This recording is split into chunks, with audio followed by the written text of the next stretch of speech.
धारनगर में राजा भोज का शासन था। वे न्यायप्रिय, उदार और विद्वानों के संरक्षक माने जाते थे। उनकी सभा में अनेक ज्ञानी अपने विचार रखते थे, पर राजा की विशेषता ये थी कि वे साधारण लोगों की बात भी उतनी ही गंभीरता से सुनते थे। एक दिन राज्य में यह अफवाह फैल गई कि महल में रखा राज्य का खजाना कोई चुरा ले गया है। मंत्री और सैनिक परेशान थे और कई निर्दोष लोगों को शक के आधार पर पकड़कर पूछताछ की जा रही थी। जब राजा भोज को यह समाचार मिला तो उन्होंने कहा, सच्चाई खोजने के लिए केवल ताकत नहीं, बुद्धि की आवश्यकता होती है। इसी बीच नगर के बाहर रहने वाला एक साधारण लोहार राजा से मिलने आया। लोग हंस रहे थे कि एक लोहार भला क्या सहायता कर पाएगा, पर राजा ने उसे सम्मान से दरबार में बुलाया। लोहार ने कहा, महाराज, चोर चाहे कितना भी चालाक हो, एक गलती जरूर करता है।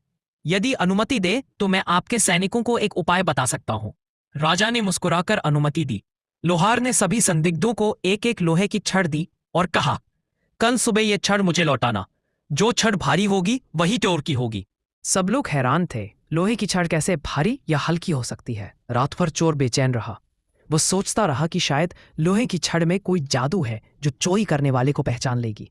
डर के कारण उसने छड़ को हल्का करने के लिए थोड़ा सा काटकर छोटा कर दिया। अगले दिन जब लोहार ने छड़ें वापस ली तो एक छड़ बाकियों से छोटी निकली।